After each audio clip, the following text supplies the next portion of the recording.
வணக்கம். நான் உங்கள் அஸ்ட்ரோ பிரபஞ்சம் பீதாம்பரக்கண்ணன்.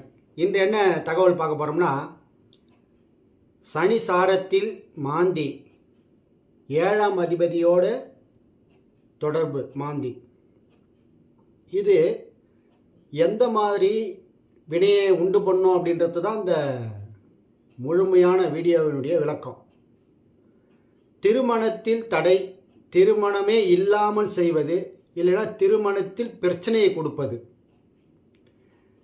ஏன் இந்த சனி என்ற கிரகத்தினுடைய சாரத்தில் மாந்தி அமர்ந்து உங்களுடைய ஜாதகத்தில் ஒரு குறியீடாக சுட்டி காட்டி கொண்டிருப்பார். கரெக்டாக சூரியன்லேருந்து 6 கட்டம் இல்லை 7 கட்டத்தில் தான் பகலில் போவார். அதே சூரியன்லேருந்து 7 கட்டத்திலிருந்து அவர் லக்கணம் வரைக்கும் சூரியன் இருக்கிற இடத்துலேருந்து நைட்டில் போவார் மாந்தி. நீங்கள் பகலில் பிறந்தவரா இரவில் பிறந்தவரான்றதை முடிவு பண்ணி உங்களுடைய மாந்தி என்ற கிரகம் சூரியன்லேருந்து எந்த இடத்துல இருக்குதுன்றதை தெளிவாக காமிக்கும். இந்த நேரத்தில் தான், இந்த நேரத்தில் தான் நீங்கள் பிறக்கணும்னு இருக்கு. அந்த பிறந்த நேரம் தான் உங்களுடைய பிறப்பினுடைய ரகசியத்தை சொல்கிறது. திருமணம் என்றாலே ஏன் சனி என்ற கிரகத்தை எடுக்கப்பட வேண்டும்? கால புருஷனுக்கு அவர் 10ஆம் இடத்து அதிபதியாக விளங்கக்கூடிய, 11ஆம் இடத்து அதிபதியாக விளங்கக்கூடிய கர்மக்காரகன், லாபத்துக்கு உண்டான அதிபதி 7ஆம் இடத்தில், கால புருஷனுக்கு 7ஆம் இடத்தில் தான் தன்னுடைய பவரை உச்சமடைகின்றார். அது இல்லாமல் ஒரு மனிதனுக்கு திருமணம் என்றாலே அந்த சிற்றின்பம், அதனுடைய தன்மையை எப்படி தருதுன்னா, சனி என்ற கிரகத்தினுடைய அமைப்பு இல்லாமல் அந்த புணர்ச்சி இருக்காது. காமத்துக்கு உறுதுணை புரியறதே அந்த சனி என்ற கிரகம்தான். எல்லாம் சுக்கிரனை சொல்லுவாங்க. சுக்கிரன் சுகபோக இன்பத்துக்கு காரகர். அனைத்து விதமான மகிழ்ச்சிக்கும் சுக்கிரன் காரகம். பொதுவாக காமத்துக்கு சனி. ஏன்னா உடம்புல குளிர்ச்சி இருந்தால் தான் அந்த எண்ணமே தோன்றும். உடம்புல அதிகப்படியான உஷ்ணம் இருக்குன்னு வச்சுங்களேன். அந்த உஷ்ண உடம்ப லேசாக உஷ்ணத்தை குறைச்சி உங்களுடைய குளிர்ச்சி ஏற்றுற உடனே உங்களுக்கு அந்த இன்பம் தேவைப்படுறதுக்கு முன்னாடி உங்களுடைய எண்ணம் தோன்றும். குளிர்ச்சிக்கு உண்டான அதிபதியாக விளங்கக்கூடிய இந்த சனி என்ற கிரகம் காம இச்சையை தூண்டக்கூடியது.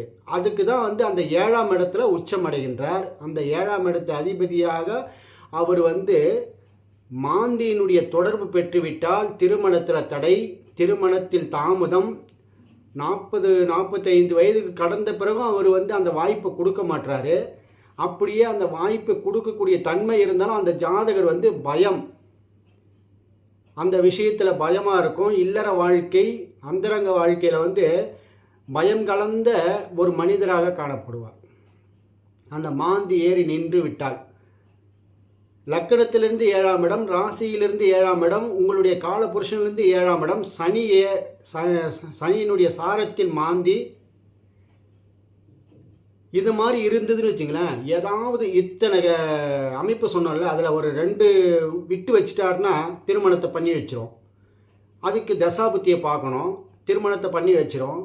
மறுபடியும் தசாபத்திகள் மாறும்பொழுது அந்த திருமணத்தில் பிரச்சனையை கொடுக்கும். ஆக மொத்தத்தில் அந்த அந்தரங்க வாழ்க்கை, இல்லற வாழ்க்கை, திருமண வாழ்க்கை, திருமண பந்தத்தில் ஒரு கசப்பு இருந்துக்கிட்டே இருக்கும். அவருக்கு அந்த ஏக்கம் இருந்துக்கிட்டே இருக்கும். ஒன்றும் இல்லை, கணவன் விரும்பும்போது மனைவி விரும்ப மாட்டாள், மனைவி விரும்பும்போது கணவன் விருப்பத்தோடு இருக்க மாட்டார். முதல் அடியே அங்கே தான் வைக்கும். அந்த சனி சாரத்தில் மாந்தி, சனியோடு மாந்தி, 7ஆம் அதிபதியோடு மாந்தி, 7ஆம் அதிபதி சாரத்தில் மாந்தி, இந்த மாதிரி இடத்துங்களில் இருக்கக்கூடிய தன்மையான ஜாதகத்தை எடுத்து பாருங்கள். லட்ச ஜாதகமும் அப்படியே 10% உட்காரும். இதை தெரிஞ்சுக்கிட்டு என்ன பண்ணணும்னா, நீங்கள் அதை அப்சர்வ் பண்ணி நீங்கள் போகணும். அவ்வளோதான், வேறு ஒன்றுமே பண்ண முடியாது.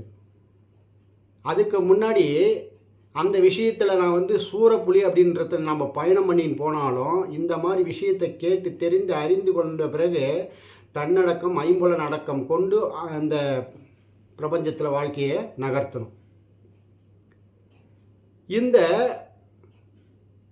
அமைப்பு ஏன் வருது அப்படின்னு நீங்கள் ஒரு சில நேரத்தில் நீங்கள் யோசனை பண்ணி பார்த்தீங்கன்னு வச்சுங்களேன், ஆணவம், கண்மம், மாயை இந்த மூணுமே வந்து இயற்கையாகவே ஆதியும் அந்தமும் அற்று அப்படியே இருக்குது. காலம் தோன்றிய காலத்திலிருந்து நமக்கு அந்த மும்மலங்கள் இருக்குது. அந்த மும்மலங்களை அறுப்பது தான் வந்து அறிவு. அறிவு என்றால் கடவுள், அறிவு என்றால் இறைவன். அந்த இறைவன் என்று சொல்லக்கூடியது இந்த ஜாதகத்தில் எங்கே இருக்குது அப்படின்னு பார்த்தோம்னா, சூரியன் 9 கிரகத்திலே மாந்தியோடு சேர்த்து 10 கிரகம் வச்சுங்களேன். இந்த 10 கிரகத்திலே இந்த சூரியன் தான் வந்து அறிவு, இறைவன். சூரியன் நன்றாக இருந்து விட்டால் ஒருவருடைய ஜாதகத்தில் அவருக்கு கிடைக்க வேண்டியது அனைத்தையும் கொஞ்சம் கொஞ்சம் கொடுத்து அறிவை விலக்கி இறைவனை திண்ணமாக அடைய செஞ்சிடும். அதனால்தான் குரு சூரியனோட நட்சத்திரத்தில், லக்னாதிபதி சூரியனோட நட்சத்திரத்தில் அமர்ந்து விட்டால் அந்த ஜாதகர் எத்தனை கோடி சம்பாதிச்சாலும் சரி, எத்தனை ஏழ்மையில் இருந்தாலும் சரி, அவர் ஞானத்தை கொண்டு வாழ்க்கை பயணத்தை அமைத்து அதி அற்புதமாக அமைதி தியானத்தில் வந்து பயணம் பண்ணி வாழ்க்கையை கடப்பார். ஏன்னா அறிவு தான் வந்து விளங்கச் செய்வது. அறிவு தான் கடவுள். இந்த அறிவுன்றது என்ன, புத்தகத்தை படித்தோ நான்மறைகள் படித்தோ வேதங்களை வந்து புரட்டி போட்டோ இந்த பல செய்திகளை கேட்ட கேள்விக்கு பதிலை உடனே தருவது அது அல்ல. தன் மனதில் உதிக்கும் கேள்விகளுக்கு விசாரணை செய்யும். இது ஏன் தோன்றுச்சு, ஏன், எதற்கு, எப்பொழுது, எதற்காக அப்படின்ற கேள்வியை வந்து அந்த அறிவு கேட்டு அதுக்கு உண்டான பதிலை வந்து அந்த இடத்துல உண்டாகும். அந்த அறிவை தான் நான் சொல்லிட்டு இருக்கேன். அதுதான் இறைவன். அந்த அறிவு வெளிப்படும் பொழுது எல்லாம் தான் என்ற அகங்காரம், ஆணவம் வந்து தானாக குறைஞ்சிடும். கண்மம், இரு வினைகள் இல்லாத செஞ்சிடும்.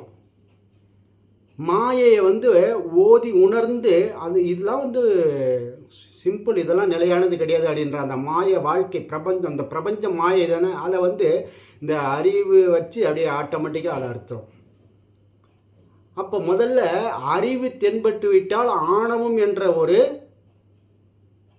அறிவின் மூலியமாக மறைந்திருக்கிறது பற்றியா, அது தெரிஞ்சு அது அழிஞ்சிடும் ஃபஸ்ட்டு ஆணவம். அப்புறம் கண்மம், வினைகள் வந்து குறைஞ்சிடும். நல்வினை தீவினை செஞ்சாலே நமக்கு அடுத்த பிறப்பு இருக்குடா மனுஷா, நம்ம இதுக்கப்புறம் நியூட்ரலைஸாக போகணும் எல்லா விஷயத்துலேயும். நீங்கள் பாருங்கள், நல்லது செஞ்சாலும் நம்ம பிறப்பெடுக்கணும், கெட்டது செஞ்சாலும் பிறப்பெடுக்கணும். அப்போ எப்படிங்க இதை செய்யறது அப்படின்னா, அந்த ஏர் ஓட்டி விதைகளை விதைத்து பரம்படிப்பாங்கல்ல, அப்படியே சமப்படுத்துவாங்க விதைகள். அப்போ தான் அழகாக முளைஞ்சி வரும் முட்டி.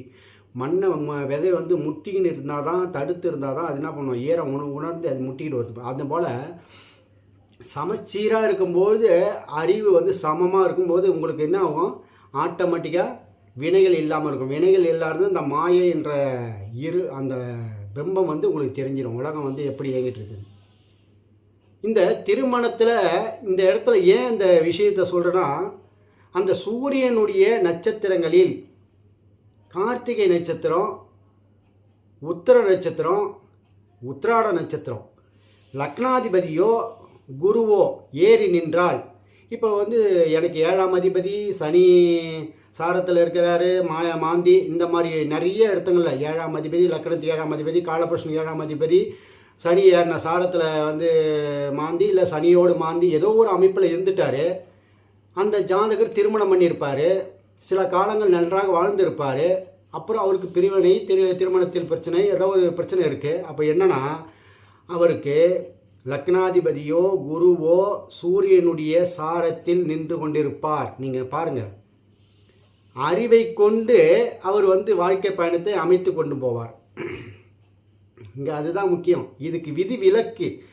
சனி சாரத்தில் மாந்தி இருந்துட்டாலோ, இல்லை 7ஆம் அதிபதியோட மாந்தி தொடர்பு பெற்றுவிட்டாலோ திருமணமே இல்லை. அப்படியே திருமணம் உண்டாச்சுன்னா பிரச்சனை, தடை, தாமதங்கள் அப்படிலாம் இருக்குது. இதுக்கு என்ன விமோச்சனம் அப்படின்னு பார்த்தோம்னா, அதுலேயும் போய் பாருங்கள், சூரியன் சாரத்தில் குருவோ லக்னாதிபதியோ இருக்கும் பட்சத்தில் கண்டிப்பாக. இப்போ திருமணமே இல்லை, அந்த ஜாதகரை வந்து எப்படி பார்ப்போம் அப்படின்னா, அவருக்கு குழந்தை இருக்குதான்னு போய் பார்ப்போம். குழந்தையினுடைய அமைப்பு இல்லாமல் இருக்கும். சூரியன் மாந்தியோட தொடர்பு, சூரியன் மாந்தி நின்ற நட்சத்திரத்தோட தொடர்பு, சூரியன் சதயம் திருவாதிரையில் இருக்கும். அப்படியே குழந்தை பிறந்திருந்தாலும் பிரச்சனையான குழந்தைகளாக இருக்கும், இல்லை தடை தாமதங்களாக பிரச்சனை உள்ள குழந்தையாக இருக்கும். அப்போ அதை சொல்லுதுன்னு வச்சுங்க. அப்போ திருமணமே இல்லை, திருமணம் ஆன பிறகும் குழந்தை இல்லைன்னு கன்ஃபார்ம் ஆச்சுன்னா அவங்களுக்கு கண்டிப்பாக திருமணம் இல்லைன்னு நம்ம முடிவு பண்ணலாம். இப்போ இந்த மாதிரி அமைப்பில் திருமணம் உண்டாயிடுச்சு ஐயா, எனக்கு இருக்குது, ஆனால் திருமணத்துக்கு உண்டான அமைப்பெல்லாம் கொடுக்குது, தடையை கொடுத்தது, திருமணம் ஏற்பாடு பண்ணி ஒரு முறை நின்று ரெண்டாவது முறை கல்யாணம் ஆச்சு, இந்த மாதிரி வாழ்க்கை பயணம் பண்ணிகிட்ருக்கேன் அப்படின்னா உங்களுடைய ஜாதகத்தில் குருவோ லக்னாதிபதியோ சூரியனுடைய சாரத்தில் இருந்தால் உங்கள் அறிவை கொண்டு, அறிவு என்றால் இறைவன், சூரியன்னா உலகத்துக்கே வெளிச்சங்க, சூரியனோடு சேர்ந்த கிரகமும் சூரியன் சாரத்தில் இருக்கும் கிரகமும் பார்த்த கிரகமும் தசா புத்தி அந்தரங்களில் உங்களுடைய அறிவு தானாக வெளிப்படும். அதுக்கு முன்னாடி மண்டு மாதிரி இருந்தான்ப்பா, இந்த நேரத்தில் பாரு அவன் அடித்து தூக்கிட்டு இருக்கான் அப்படின்னு பார்த்தா குரு என்ன பண்ணுவார், கிருத்திகை நட்சத்திரத்தில் இருப்பார், தன்னுடைய அறிவை கொண்டு ஞானத்தை தேடிக்கொண்டிருப்பார், அனுபவங்களை, அனைத்து விதமான கஷ்ட நஷ்டங்களையும் அவர் அப்சர்வ் பண்ணிட்டு இது எதுக்காக நடக்குது அப்படின்றத விசாரணை செய்து கொண்டிருப்பார் வாழ்க்கையில். அதை செய்து அவருக்கு அனுபவத்தை கொடுத்துரும். அதுதான் அந்த சூரியனோட சாரத்தில். இப்போ ஒரு கார்த்திகை நட்சத்திரத்தில் குரு நிற்கிறது, உத்தர நட்சத்திரத்தில் லக்னாதிபதி நிற்பது, இல்லை லக்னம் நின்ற நட்சத்திர அதிபதி நிற்பது, இல்லை குருவே நிற்பது, இல்லை குருவோடு சூரியன் இருப்பது, இந்த மாதிரி ஜாதகங்கள்லாம் இருந்ததுன்னா இதுலேருந்து விதி விலக்கு. இப்போ நான் சொன்ன அமைப்புகள்லாம் இருந்து மறுபடியும் அவங்களுக்கு திருமணம் ஆகிறதுக்குண்டான வாய்ப்புகளை கண்டிப்பாக கொடுக்கும். உங்களுடைய ஜாதகத்தை எடுத்து போட்டு பாருங்கள். திருமணத்தில் பிரச்சனையா, திருமணத்தில் தடையா, திருமணத்தில் பிரிவினையா, திருமண பந்தத்திலே பிரச்சனை. இப்போ சனி தொழிலுக்கு காரகர், கர்ம காரியத்துக்கு அனுதினமும் செய்யக்கூடிய மூமெண்ட்டு கூட சனி தான் காரகர். அவர் மாந்தியினுடைய சாரத்தில் இருந்துட்டா அந்த மனிதன் எல்லா விஷயத்துக்கும் போராட வேண்டிய விஷயமா இருக்கும். ஏன்னா சனி தான் அனுதினமும் நடக்கக்கூடிய கர்ம செயல். அப்போ அதனுடைய சாரத்தில் மாந்தி நிற்கிறாரு. நிறைய பேருக்கு பூசத்தில் மாந்தி இருப்பார்.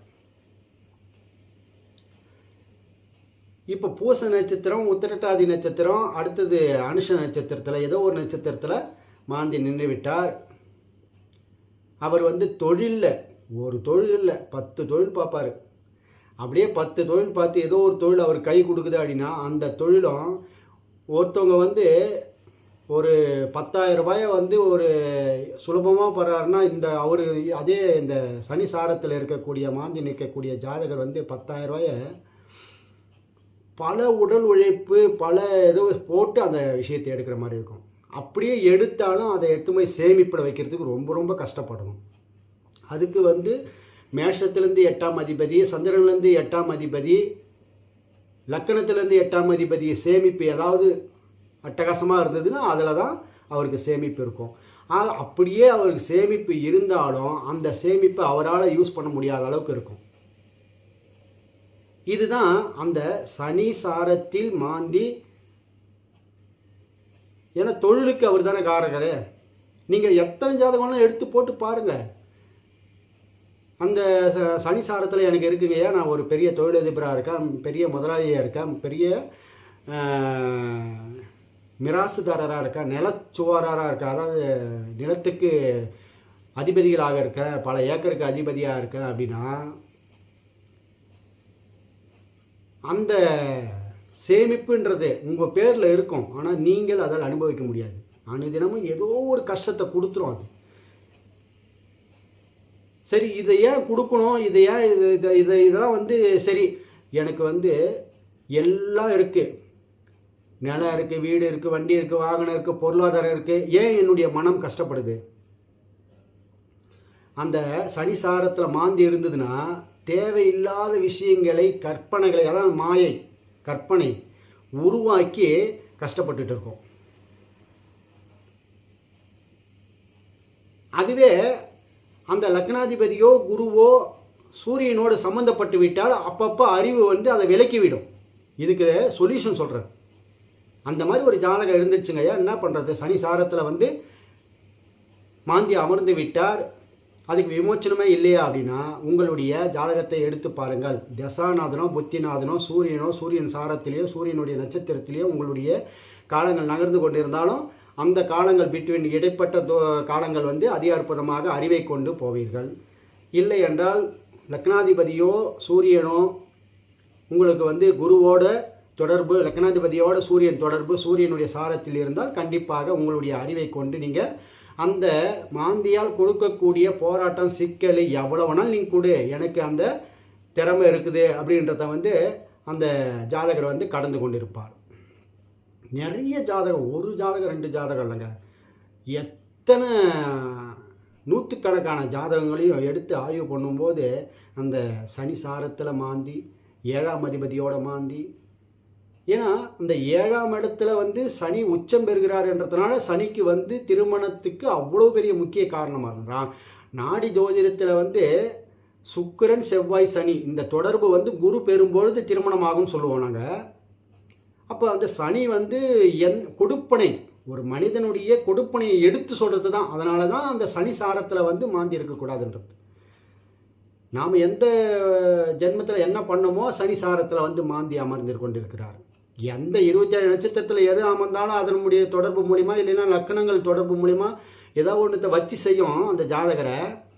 அதுவும் பொதுவாக சனி சாரத்தில் மாந்தி இருக்கவே கூடாது. 27 நட்சத்திரத்திலே சனிக்கு வந்து முக்கியமான பொறுப்பு இருக்குது. அவருக்கு கர்மக்காரகனாக ஆயுள்காரனாக இந்த சனி சாரத்தில் மாந்தி இருக்கிறவங்களை பாரு, சித்தப்பாவுக்கு கேன்சர் இருந்திருக்கும், இல்லைன்னா ஹார்ட் அட்டாக் வந்திருக்கும். சனி சாரத்தில் மாந்தி இருந்து சனியோடு மாந்தி இருக்கிற ஜாதகத்தை நீங்கள் வந்து செக் பண்ணி பாருங்கள். அவர்களுடைய சித்தப்பா, இது பொதுவான காரத்துவம் தானே சனி சித்தப்பா, அவருக்கு கேன்சர் சம்பந்தப்பட்ட, மாந்தி என்றாலே மிகப்பெரிய கடன், மாந்தி என்றாலே மாரடைப்பு, மாந்தி என்றாலே கேன்சர். இந்த சனி சாரத்தில் யாருக்காவது மாந்தி இருந்து சனியோடு மாந்தி இருந்ததுன்னா செக் பண்ணி பாருங்கள். உங்களுடைய சித்தப்பாவுக்கு மாரடைப்பு இல்லைன்னா கேன்சர் இல்லைன்னா திடீர் விபத்துக்கள் மூலியமாக மரணங்கள் எழுதியிருப்பார். இது உங்களுடைய ஜாதகத்தை செக் பண்ணுறதுக்கு இது ஒரு வழி. இது என்னங்க, எல்லா வீடியோக்களையும் நீங்கள் வந்து அசுபமாகவே வந்து போடுறீங்க அப்படின்னா, அதாவது சுபத்துக்கு நான் வந்து வழி சொல்லிகிட்ருக்கேன். திருமணத்தில் பிரச்சனை இருக்கே, அந்த பிரச்சனையிலேருந்து விலகிறதுக்கு நீங்கள் வழியை வந்து உண்டு பண்ணிக்கணும் அப்படின்றதுக்காக தான் இந்த வீடியோக்கள்லாம் விழிப்புணர்வுக்காகவே போடுறது. இதுவே வந்து நிரந்தரமானது கிடையாது. இந்த கோள்கள் இந்த வளிமண்டலத்தில் இப்படி நகர்ந்து கொண்டு இருக்கிறது. அந்த நேரத்தில் நீங்கள் பிறக்கிறீங்க, அந்த நேரத்தில் நீங்கள் ஏன் பிறக்க வேண்டும் அப்படின்ற ஒரு விசாரணை பண்ணும்பொழுது அந்த ஜாதகர் இப்படி இருக்கிறாரு அப்படின்றத நம்ம எடுத்து சொல்லும்போது, ஆமாங்க அப்படி தாங்க இருக்கேன் அப்படின்னு சொல்லுவாங்க. அதுக்கு விமோச்சனம் என்ன இருக்கா அப்படின்னா, கண்டிப்பாக இறைவன், பதி, பசு, பாசம், இந்த மூன்றும் ஆதியும் அனாதியமாகவே இருக்கான். அப்போ வந்து இறைவன் வந்து எல்லாத்தையும் இயக்கிறவர், பசு பாசம் ரெண்டுமே. அப்போ இறைவனும் அனாதியானவர், ஆதியானவர், அந்த பசு பாசமும் கூடவே இருக்கு. அப்படின்னா ஒரு மனிதனுக்கு நன்மையும் இருக்குது தீமையும் இருக்குது. ஒரு ஜாதகத்தில் ஒரு நன்மையும் இருக்கும் தீமையும் இருக்கும், யோகமும் இருக்கும், யோகம் இல்லாத தன்மையும் இருக்கும். அப்போ இதுக்கு வந்து அதை அகற்றக்கூடிய தன்மை, சொல்யூஷன், அதுதான் லக்னாதிபதி, அதுதான் குரு. ஒரு ஜாதகத்தில் அந்த லக்னாதிபதியும் குருவையும் ஜாதகத்தில் பார்க்கப்படும் போது அது எப்பொழுது எந்த காலங்களில் அவர் வந்து விமோச்சனம் அடைகின்றார் அப்படின்றத வந்து நம்ம எடுத்து சொல்லுவோம், அவ்வளோதான். இப்போ இல்லைன்னா இல்லை தான் சொல்லுவோம். இப்போ தசாபுத்தியோ இல்லை, இந்த காலத்தில் இல்லைங்க, மாந்தியோட தசாபுத்தி போகும். ஒருத்தர் வந்து கால் பண்ணுறாரு, அப்படின்னு ஜாதகம் பார்க்கணும் அப்படின்றாரு, மாந்தி சம்மந்தப்பட்டு அவருக்கு தசை நடத்திட்டுருக்கு, அது முடிகிற வரைக்கும் நீங்கள் சைலண்ட்டாக தான் இருக்கணும், அதை ஒன்றும் பண்ண முடியாது. அதுக்கு நாங்கள் விமோச்சனம் பண்ணணும்னா நீங்கள் இது வரைக்கும் வாழ்ந்த வாழ்க்கையில் நீங்கள் பண்ண காரியங்கள் தான் அது பரிகாரமாக இருக்குமே கண்டி இனி செய்யக்கூடிய காரியங்கள் பரிகாரமாக அமையாது. மாந்தி என்றாலே கடைநிலை பயணத்துக்கு, இறுதி பயணங்களுக்கு நீங்கள் மரியாதையை செலுத்தும் பட்சத்தில் அதில் வந்து ஒரு விதிவிலக்கு இருக்கும்.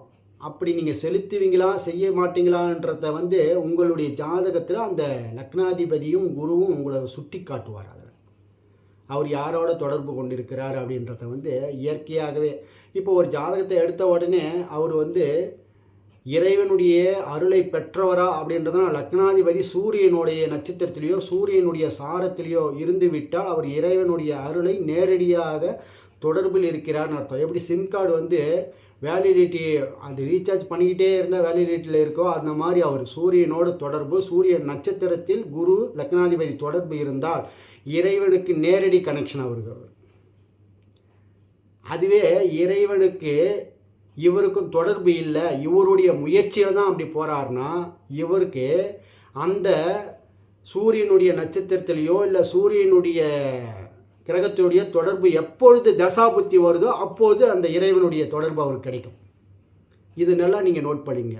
எப்பொழுது எனக்கு இறைவனுடைய கடாட்சம் நேரடியாக எனக்கு கிடைக்கும் அப்படின்னா சூரியனோடு சேர்ந்த கிரகத்தினுடைய தசாபுத்தி பயணம் பண்ணும்போதோ இல்லை சூரியனுடைய நட்சத்திரங்களில் தசாபுத்தி பயணம் பண்ணும்போதோ நீங்கள் கேட்டது கிடைக்கும், நினைத்தது நடக்கும்.